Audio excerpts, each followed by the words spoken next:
without further ado, I would like for you guys to give a warm welcome to Xiaoran Wang, which is going to be presenting today RAVAGE, Runtime Analysis of Vulnerabilities and Generation of Exploits. Thank you so much.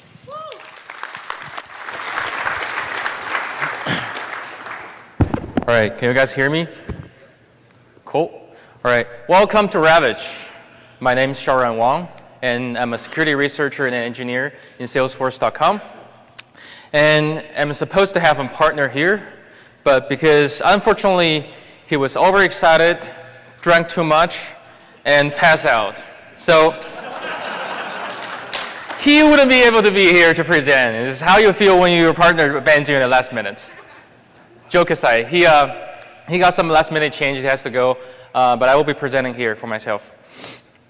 Okay, so here's a quick rundown of what I'm going to talk about. First of all, I'm going to talk about why we're here, why we need another tool, and why the current tools are insufficient for vulnerability detection. And then I'm going to talk about what is RAVAGE and how it's designed, and give you a quick demo of how you can use RAVAGE, and then how RAVAGE looks like.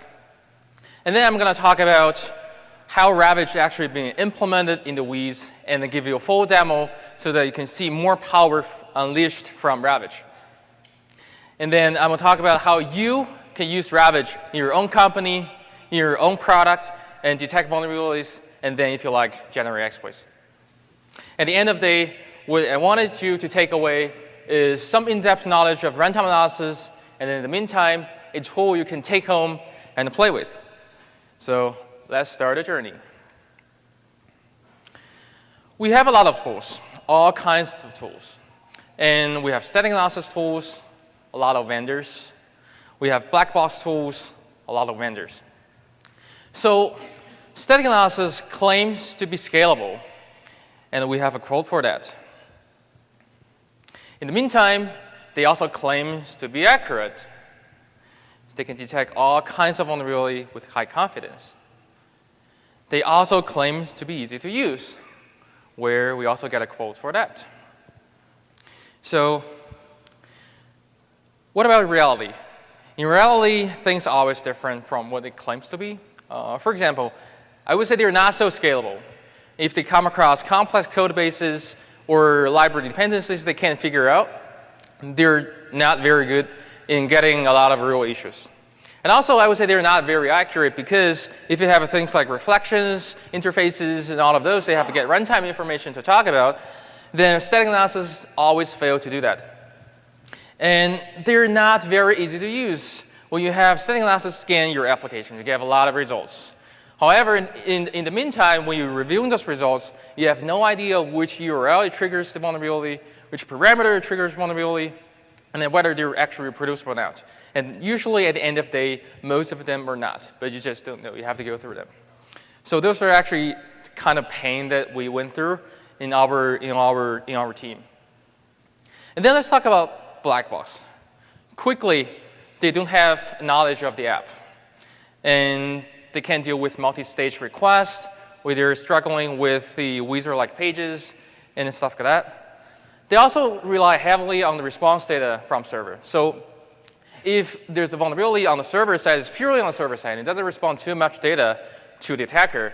The attacker is really hard. It's really hard for the black box tool to actually tell whether there's vulnerability or not. There's no code coverage because it's a black box. There's no data flows because it's a black box. And it could be potentially disruptive because all of the attack data that the tool sends to your server. And here's another interesting quote we got regarding the two tools. So they say those tools can be really seductive because they do find a lot of vulnerabilities. However, when you go through every single one of them, you spend a lot of time. And at the end of the day, you got 99% of them are false positives, and only 1% are real issues. So here we see a problem. And how do we solve it? We have runtime analysis. So runtime analysis is not a new topic. It's only relatively new compared to static analysis or black box tools. And just a quick background of what runtime analysis is. It's basically trying to monitor a program at runtime. And it tracks tainted data from tainted sources to tainted sinks. It's basically a form of taint analysis. And you can detect vulnerabilities such as XSS, simplest like XSS, SQL injection, and static encryption keys, or secret leaking to logs, or more complex issues such as if you have a multi-tenant application where you do not want user A's data leaking to user B's zone. So you can easily tag your data and say that data is from user A and never let it to go to other users unless you allow it to. So those are always any kind of data flows, vulnerabilities associated with data flows. And even control flows, we have ways to track it in runtime analysis as well. So what are the advantages of runtime analysis? We have a few of them. For example, it definitely has a very low false positive rate because everything at runtime is actually what program can run at runtime. And also, you don't need exploit data because runtime analysis runs purely on the taintedness of data. As long as data is tainted, we tag it, and we know it's a vulnerability. We don't need source code because it's runtime analysis. And it can leverage existing testings. So this I will talk about more in the future in the integration part because it will be really exciting. And if you design correctly, it's also able to get complete data flows. And we're going to talk about what is complete data flow and what is correct data flow. So there are many tools that does runtime analysis, but most of them do runtime analysis on native applications, like x86 applications on different operating systems. But we didn't find too many tools that does runtime analysis on interpreted languages, for example, Java. So there were a few applications that does Java runtime analysis, and we examined a few of them, but we found some problems. So some of them doesn't have data flow at all. And what you see after you detect a vulnerability is the source of the taint and the sink of the taint. You have no idea how the data can traverse from the source to the sink. And why that is a problem is because if your program or application is really large, you always have those simple sources, simple sinks, no matter what vulnerability is, no matter if it's XSS or what kinds of XSS, it's always going to come from the same source and the same sink. And there also could be multiple vulnerabilities that share the same source and the same sink. And also it could be tens or hundreds of different possible paths you can come from that source to that sink. So obviously, you have no knowledge of how your data goes in your system. It's basically really close to a black box tool. And then some of them have incorrect data flows. I will talk more about what is a correct data flow means, but if you think about it, data flow is completely different from stack trace or control flow. And how to get a correct data flow is very challenging. And some of the tools do have correct data flows, but only on very limited objects. For example, strings or other immutable objects. As we'll talk about later on, immutable objects are really easy to track data flows, but mutable objects are not. And I will explain why later. Here we have a few graphs that compares quickly static analysis, black box tools, and runtime analysis. If you imagine the graph on the screen as your application, the bottom it is, the deeper the program can be penetrated with the tool. So if you take a look at static analysis, it has a bunch of green dots. And the green dots means real vulnerability detected. So it's able to go deeper into the program, but also it suffers from those red dots, which means false positives. And black box tool works different. It detects a bunch of issues on the surface, but not too deep in the program. And also you start to see false negative because black box doesn't understand your program at all. And then here's the beauty of runtime analysis. You're able to go as deep as static analysis because you understand the program. At the meantime, because this is a runtime, you don't have too much of false positive. That is a great thing. So does it mean that runtime analysis is always better than static analysis or black box tool? I would say it depends. If you do have a good test coverage, a good driver that can drive a runtime analysis tool to run different paths in your program and to discover as many vulnerabilities as possible, I would say runtime analysis will definitely detect more vulnerabilities and less false positives. So before going into how RAVAGE is designed, let me show you some figures. We experimented with running RAVAGE and also a static analysis tool and a black box tool against a few web applications. Unfortunately, I can't show you exactly which are those because we found vulnerabilities, reported them, but they're not fixed yet. But I can show you the statistics. So first of all, we only limit the scope to be a few vulnerabilities, XSS, arbitrary redirection, and a few injection flaws. And the reason for that is that for Ravage, it's still a new tool, and we don't have a very rich rule set yet. So to have a fair comparison with other tools that are much mature, we only limit the scope to the rules we have. So here are some figures. On average, for static analysis, it reported 150 issues in total, and 14 of them are real issues. Basically, 90% of them are not real issues, are false positives. And false negative is 8%. And how false negative is calculated is basically the number of vulnerabilities detected in one tool over the totality of all tools, of all vulnerabilities detected by the 3 tools.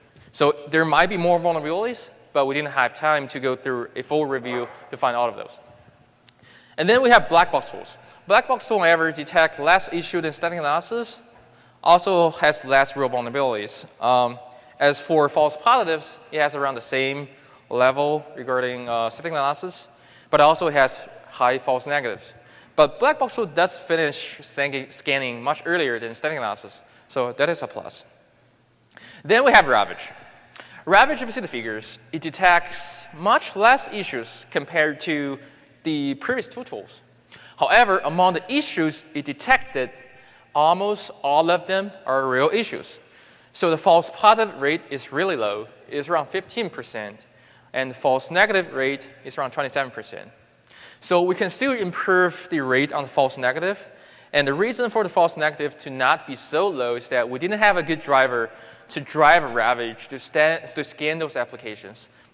And what we did is basically just some manual usage of the application with some burp or black box testing tools derived usage of the application. So we didn't actually have time to go to every single corner of the application to scan it. But if we were to have a good test coverage or a good tool to actually drive the application to run different corners, we would have been getting a very low false negative rate. So the summary of that is that Ravage can detect vulnerabilities with a really low false positive rate, and also can have a really low false negative rate if you do have a good test coverage or driver to drive it. Okay, now let's talk about what is Ravage. It could be that for 1 second. It could also be that. So Ravage represents runtime analysis of vulnerabilities and generation of exploits.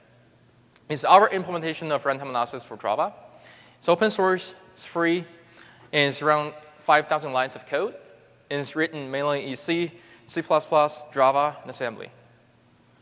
On a very high level, how it's been designed is that we want to track all relevant operations, no matter it's the function invocations or returns, or it's a field accesses or storage, or it's assignments from one object to another object, or it's a retrieval or storage, or any other kinds of operations. We track those operations and we store the data flow, a data point, into a node object, and that you will see on the slide as a node. So in the node object, what do we actually store in there? What do we mean by data point? By data point, we mean where exactly in the source code does this particular point in program represent? Which source file, which line, where in the program does it mean? So that we record a data flow, a data point.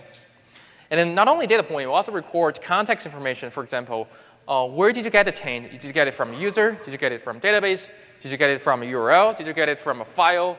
Or is it HTML escaped? Or is it JavaScript escaped? Or is it SQL escaped? Or anything. And all of those are encoded into a flag that user is able to customize. And then we store the node object into the original object that we're tracking data flow with, so that we do not want to create a separate map just to track data flows, because that would be really messy and hard to maintain. And here's an interesting point. We split objects at each data point. What we mean by that is that if you have a function call, say full, and you pass a string s, instead of passing the actual string s, we create a copy of a string s and pass that to the full function. The reason we do that step is that we want to decouple different data flows of different paths in the program to be separate from each one. Otherwise, the data flows in different paths are going to mingle together and then create false positives and false negatives. And then at the end of the day, you want to chain all the nodes together to create a complete data flow graph so that you know exactly how your tainted data traverses in your system.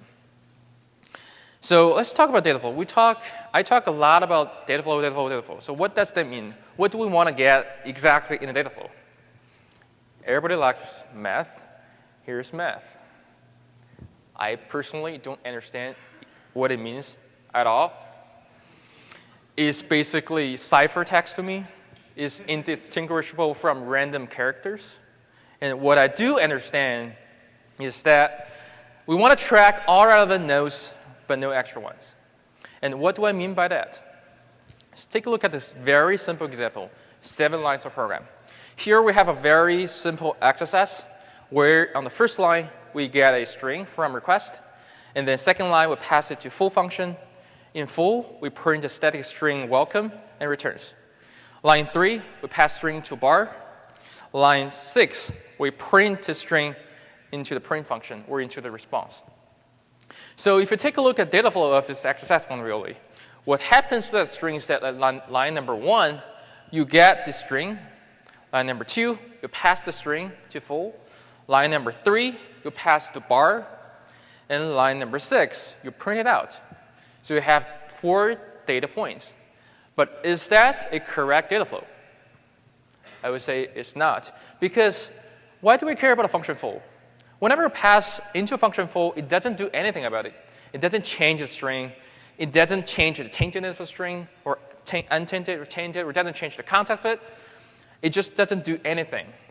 So we do not want to have number 2 to appear on our data flow. And what we do want to get is only line number 1, 3, and 6. So that's what I mean by correct data flow. Just a very simple example. If you take a look at 1, 3, 6, is it a stack trace? I would say no. Because if you were on line number 6, the stack trace would have been only 6 and 3. There's not going to be line number 1. So that's how you can tell the difference between stack trace and data flow. Then let's talk about another example. Also very short, 7 lines. You get a string from request, and then you create an object, and then you pass that string, assign it to the object, and then you pass the object to 3 functions incrementally, and then at the last function, at 3, you get a string out and print it out. So if you follow the paradigm that we did in the previous example, the data flow would have been line number 1, where we get a string, and then line number 3, where you assign it to an object, and line number 7, where we print it out. So okay, 1, 3, and 7. Is that enough? I would say no. Because how would I know how line number 3 can reach this line number 7? Imagine in your application, there could be tens or hundreds of functions in between 3 and 7. And how would you know exactly whether that is actually reachable or is false positive or not? So we do want to also include 4, 5, and 6 in data flow. But those data flows are not for the string, right? Because those have nothing to do with the string. Those only deal with the object. So how do we do that? We have to somehow chain together different objects' data flow in order to create a complete data flow for a particular object. And that is what I meant by complete data flow. So you can sort of tell the complexity of when you're getting data flow and how you can get a really good data flow you want. So that's one of the design questions we got. We said, I talk about storing stack trees is really easy, and data flows are not. What about others? We talk about tracking events. Maybe tracking some events are easy. Like there are existing tools that track function invocations and returns. In Java, for example, there's Java Agent, there's SPECJ. You can always do that, really easy. But what about other tools? What about other tracking events? For example, Simon's, control flow, if-else, switch, all of those. We didn't find a good tool or framework that does that.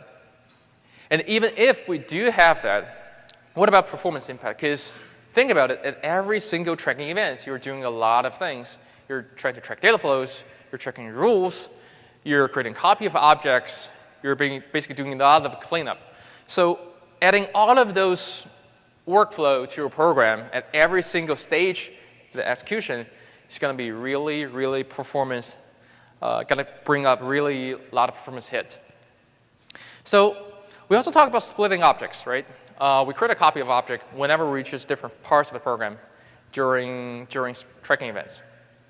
Then split some objects such as string, as said, is easy because string is mutable. If you create a copy, use it later, no worries. They're always going to stay the same. But what about mutable objects like string buffer, string builder, all of those? Are you able to actually split those objects? You probably are, but the thing you have to worry about is that you have to maintain consistencies. Because whenever you create a copy of those objects will go to different parts of the program, and in order for the program to function still correctly, you want to maintain the same data in those all objects. And things grow exponentially really fast. And how do you do that?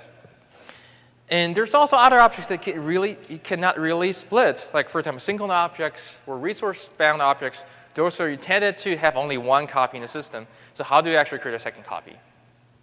And when you're creating so many copies of objects, like, it's going to be insane on the memory cost. Like, if you create a string that's 100 bytes and duplicate, it's going to reach like a few gigabytes really soon. So how do you tackle that? And we also want to be invisible to the program because we do so many things to the program, and we want to make sure that all the things we do, the program is not aware and still able to function correctly. So instead of going into all the design decisions we got, let me introduce one of the design decisions we got, which we call wrapper. So if just FYI, if my partner were here, he was supposed to wrap the rest of the presentation. I wouldn't do that myself because you guys would just stand up and leave. Let me do that again. Introducing wrapper. So wrapper is a simple, but we think is a clever way to track data flows. And what we do is that we wrap each object with a wrapper and store the reference to the original object in the wrapper itself. And inside of each wrapper, instead of storing the node in the original object, we put it back into the wrapper. So the original object is intact. And everything that we care about data flow is in the wrapper. So think about object splitting. When we're splitting the objects, now we're not actually creating a copy of objects. We're only creating a copy of the wrapper, which only have 2 memory references. So it's only going to be like 8 bytes of memory or 16 bytes of memory, depending on which platform you're on. So it's going to leave very little memory footprint. And also, in the meantime, it solves the problem of maintaining consistency of mutable objects and also those singleton and resource-bound objects. We don't have to care about those at all. Everything is abstracted out into the wrapper. So that looks working, right, on the design level. But if you think about changing every object in Java to wrapper, I think things are going to be really funny because Java is a type-safe language. Let's see how that goes. And before I go into the real implementation, let me give you just a quick demo of how RAVAGE looks like and how it's like using it. So again, can you guys see the screen there? OK, I can see it. So again, we're not able to demo the real applications because those vulns are not fixed. But instead, we are going to show you a demo of running WebGoat on RAVAGE. So WebGoat, for those of you who don't know, is basically an intentionally insecure application for people to play with and learn about web security. So here we have WebGoat running on Tomcat that is running on RAVAGE. And before I click into WebGoat, let me show you something here. So here is a thing called Honey Badger. It's our colleague Travis effort role for auditing security vulnerabilities whenever it's reported to that engine. So what RAVAGE does is that basically on every detection of vulnerability, it uploads the issue to Honey Badger so you can view that in real time in your browser. So let's see how RAVAGE can detect vulnerabilities. Let's refresh. And let's keep refreshing. In the meantime, let's go to WebGoat. Okay. Things get really slow, always, at a demo. So let me just refresh it again. Yeah, now it's there. Project list. OK. That actually doesn't look right.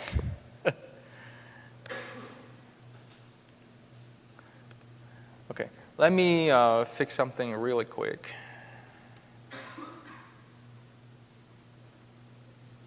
I better stay there. Let's see whether it's up. Yes. So let me kill the existing process. Let's run a new one.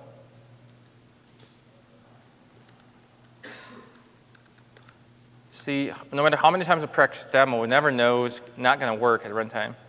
It's the beauty of runtime analysis.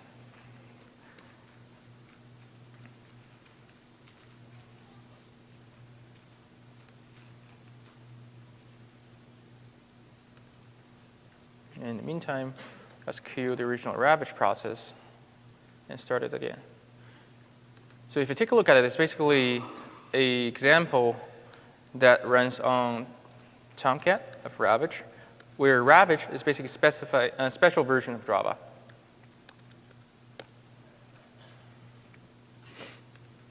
Let's go back to Honey Badger.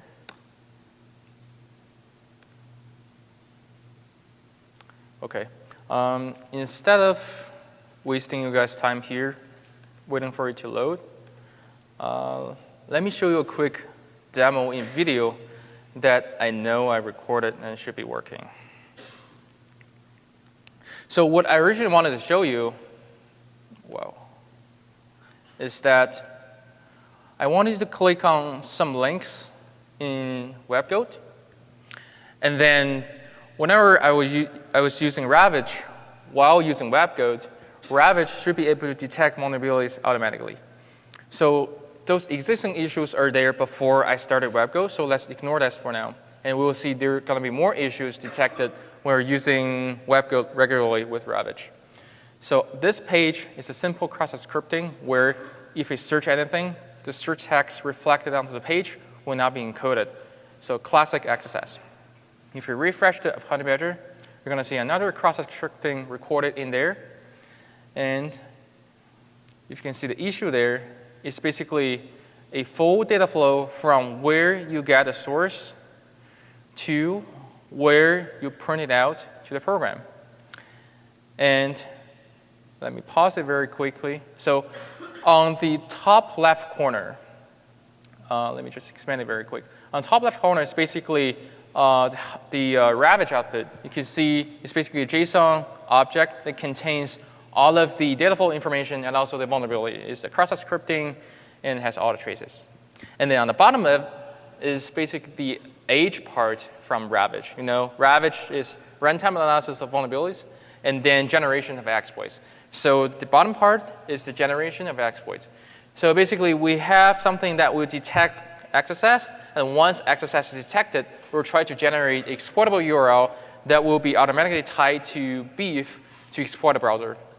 So for those of you who don't know Beef, Beef is basically a browser exploitation framework that exploits your browser through a cross-site scripting vulnerability. So if you can see on the bottom left-hand side, it's basically exportable URL that our engine just generated, and will show you how that's going to be used to exploit your browser. So let's take a look at the Beef control panel. There's no online browser yet, meaning that there's no browser being exploited yet. But let's go to that URL. And again, if you go back to Beef and refresh it, you're going to see a new browser being hooked. Is the Firefox we just used in WebGoat. And that's just a quick demo that I wanted to show you. In the meantime, let's just check very quick and see whether Honey Badger is up. Nope. Demo God is not with me today. So I'm going to show you more demos later on in video. OK. So now you have a quick look at what is RAVAGE and how it detects vulnerabilities. But those are very limited because you should only use it manually to detect it. And later on, we'll show you how you can use it automatically to detect all kinds of vulnerabilities. So going back to the implementation, how did we implement it? On a very high level, it's straightforward. when we tried our first attempt, we wanted to just keep it simple. Let's modify the Java bytecode, and let's see how that goes. So what we did is that we inject a bunch of RAVAGE hooks to the Java class files, and the hooks will do a bunch of things, such as wrapping objects, checking for rules, and then gathering data flows. So that sounds straightforward. Does it work? Sometimes, not always. We got a lot of problems when modifying the Java bytecode. And most of the reasons is because, remember the wrapper thing, right? We change every object's type to be wrapper. And that doesn't work too well in Java, especially when it does type checking, type enforcement, everything like that. JVM was like freaking out when we were checking everything to wrapper. It crashed every single second. We were like, OK, that's not going to work. Let's try something different. And here's the sad cat after we failed that. Second attempt. So we thought about the problem, and most of the reason was because the JVM was giving us trouble. So we thought, why not we go a deeper layer and modify the actual JVM? So let's go about doing that. A quick background of the JVM. The JVM interprets Java bytecode in the class files, and the one we modified in the OpenJDK's JVM, and it has two interpreters. One is called C++, one is called template. So the template is the one being used, and it's written entirely in assembly code. So, and the one we modified is the OpenJDK's 8 JVM. So it runs basically Java 8. And on the design level, it's really similar to how we did to the Java bytecode. Instead, we just did it to another lower layer in the JVM. So in the interpreter, we inject a lot of hooks. In the meantime, the hooks does the similar things to what we did in Java bytecode, track data flows, track rules, and do all sorts of things. And again, looks working, right? As usual, as my demo is supposed to work. But we face a lot of challenges. So first of all, the JVM is really, really complicated. It's basically the operating system. 250,000 lines of code. We have to understand it. And it's mostly self-documented, if you know what I'm talking about. So there's a lot of optimizations and tweaks we have to take into account. Otherwise, we're going to ruin the whole runtime. And it's really painful to debug assembly code. Have you guys ever tried about using GDB to debug Java? No, right? This sounds absurd. But that's how you do when you debug JVM when running a Java application. You have no idea where in Java is, but you want to know. You just live in the constant pain of not knowing where you are.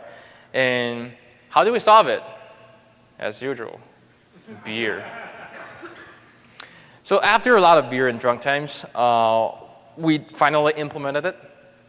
But before we did our implementation, one question we thought about is that where do we want to implement RAVAGE? We talk about modifying the interpreter, but it's all assembly code. We didn't want to write a bunch of assembly code. It's hard to maintain, hard to debug. We were like, why not we just insert a tiny hook into assembly code and call out to Java to handle whatever logic we have?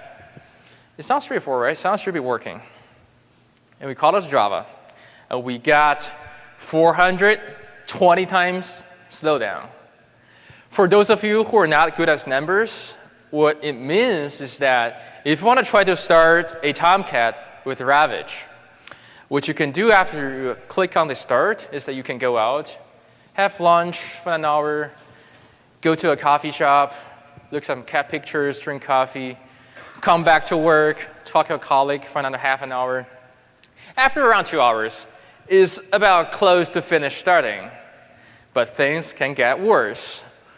What if the start crashed in the middle, just before the 2 hour? So what we got is that we have around 4 chances to start on an 8-hour workday. So think about it. Every day, we go to work, start it, drink coffee, come back, crash, fix it, start it. What our bosses see in his eye is basically we're just walking all the day, no work. So it's to an extent that we're close, pretty close, I'm pretty sure, to be fired. So that's not going to be sustainable, mainly because we're not be fired. And let's fix it. We analyzed the problem, and most of the reasons is because we insert a bunch of Java code whenever we interpret Java code.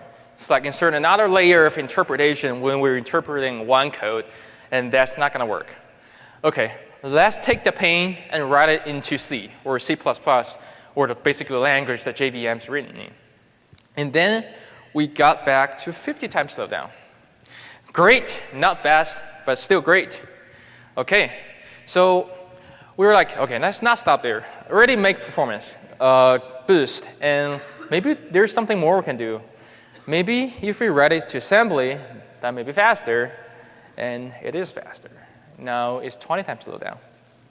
So we know it still has a performance impact, but it's not as bad as before, especially if you say compare it to other tools for analyzing memories on native applications like Valgrind or stuff like that. There's going to be also 10 to 40 times slowdown when we're analyzing mem checks or stuff like that. It's going to take time and take resources. So we know there's kind of room to improve, but it's not bad to start.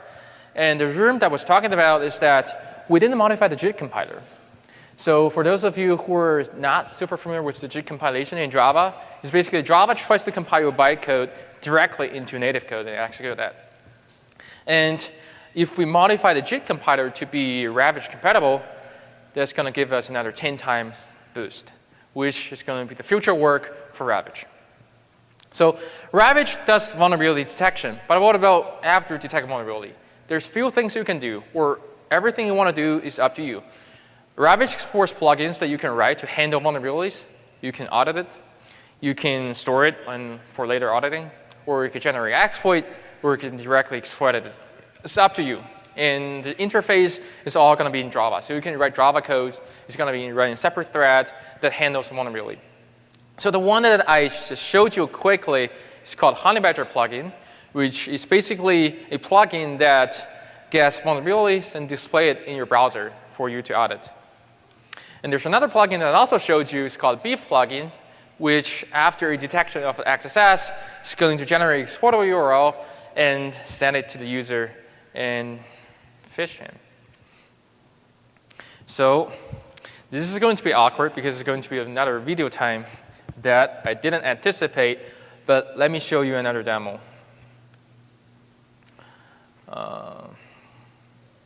So in the previous demo, we manually use RAVAGE to click on links and try to detect vulnerabilities, and we detect some vulnerabilities, right? But that's not going to be scalable because in your application, it might be a large application, and you might have a bunch of links and paths that we have to explore in order to find vulnerabilities. So how do we drive that? So in the demo that I'm going to show you, we're going to drive RAVAGE with burp and use burp to spider the website while the website is running on RAVAGE. So you will see when burp is scanning the website or the spidering the website, the RAVAGE will be able to detect vulnerabilities at real time without attack data. And then for added fun, now basically before I go into it, here just show you before we go to RAVAGE detection, we have like say 2 vulnerabilities detected. But we'll see more after we use burp as the black box tool to spider it. So here, what we want to do is just generate a few links for burp to work on. So it has some knowledge of the app and can start spidering it. So we want to try a few XSS and a few SQL injections, some XPath injection, and some of them are blind, some of them are deterministic. Just generate a few links. So the reason we chose burp is that burp is one of the state-of-the-art scanner in Blackbox. So I want to compare it and see which one looks better and how we can use burp to drive it. So if you see, just after a few mouse clicks, we found another XSS. And if we start to use burp to spider the website, you can see on the left-hand side, it's trying to detect pop vulnerabilities. And all of this big chunk of JSON data are vulnerability traces. So here, just submit a regular form. And you can see all of the things popping up. And on the left-hand side is all of the XSS detected and all of the exportable URL that it's able to generate. And if you go back to Honey Badger and refresh the page, you see new vulnerabilities detected. So more cross-site scripting, more SQL injection, more XPath injection. You can safely ignore the print to console. It's just a debugging option that we used. And before we go into detail, let's actually start scanning with burp, and then we can compare the results. And during the scanning process, we can go back to Honey Badger to actually go into one of the vulnerability and see the data flow. So you see the scan queues running, and let's just audit the issues. So if you take a look at one example, where if you see on the left-hand side, it's basically the phishing.java 151 is the source of the vulnerability in your code. And the parameter parser.java line number 615 is the sink of the vulnerability. And in the middle pane is basically the complete data flow. You will see where you get the data from request. And then you retrieve the first element from that tainted array. And then you return it for whatever it calls the function. And then return again and assign the return text into a variable called search text. And then later on, we use the search text to create a string element. And the string element, at the end, you will see, will be added to the element container, which we define as a sink. So if you take a look at it, we have a complete data flow, but that's not only the thing we have. We also have the URL, right? And the parameter that make the vulnerability where we got the taint. So all of those, the URL, the parameter, you cannot get from static analysis. And data flow, you cannot get from black box testing. So it's basically the mixture of everything you can get from all those different tools. So that's probably going to go to a different vulnerability. But for sake of time, let's not go through it. So, OK, now Burp finished scanning. And what Burp found is some issue like clear test submission password and other minor issues. Sometimes we're able to find one XSS, maybe one XPath injection, but it's kind of flappy. So now you can sort of see how much Burp is able to find and how much Ravage is able to find, and get a comparison. So I apologize again for the live demo not being able to work. Never happened. Never expected it. I'm glad that I took a video. So now you have some knowledge of Ravage. And I'm going to talk about, most importantly, how you can use Ravage for a product in your company. So if you have other tools already, say static analysis, great. Let's not abandon it. We can run Ravage and SDA and cross-verify the results. Or you can use Ravage to verify the results of SDA and see if that works. In the meantime, if you also have black box tools, you can use the black box tool to drive Ravage to run, as I did, and also use Ravage to get data flow of the vulnerabilities that detected by the black box tool. And then in testing frameworks, this is going to be very exciting. So if in your product you have unit testing, Slim testing, or any testing suite, great. All of those are going to incorporate it into Ravage and turned automatically into security test. So you just double the size of your security test cases. Because all of those, as long as they have rules running on top of Ravage, you will detect security vulnerabilities. Testing environment. So in testing environment, if in your application, in your company, you have staging servers, you have dev servers, you can ask your devs and QAs whenever they're testing their application on that server, run that server on top of Ravage, so that whenever they're using that server, they're actually helping you guys for security testing automatically for free.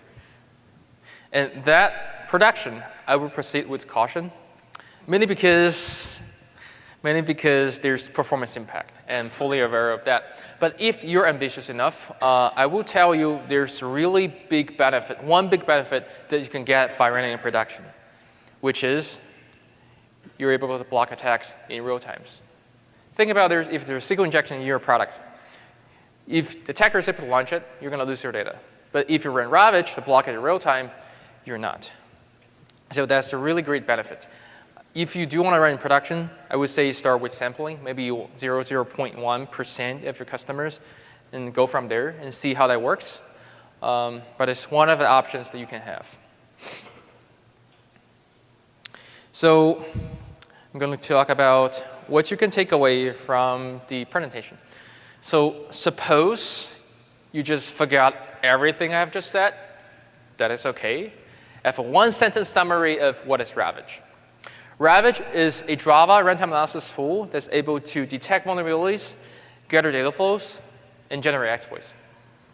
And we need your help on improving its performance, especially on making JIT compiler works with RAVAGE. And also, at the end of the day, if we can contribute back to Java or OpenJDK, we can make it available to more people and the regular developers to use it. And then we also need your help to build a rich rule set. As I talked about, we have only very limited rule sets, so we might miss issues. And this is not only useful for RAVAGE or to only runtime analysis. It's useful to all kinds of program analysis tool you have. So if in the security community, if we can have a rule set that everybody shares and use in different products and different tools that's program analysis, I would say that's great. That's really valuable. So we are trying to push that. And since the knowledge with RAVAGE is not language specific, if your company is using other languages, great. We encourage you to implement RAVAGE to other languages as well. So because the demo failed, I actually ended up early. And that's not expected, but that's OK. So thank you for being here. I really appreciate it. And thank you for your patience. If you want to download a tool, slides, white paper, and source code, go to ravagesecurity.com. So thank you, guys. And open to questions if you have them.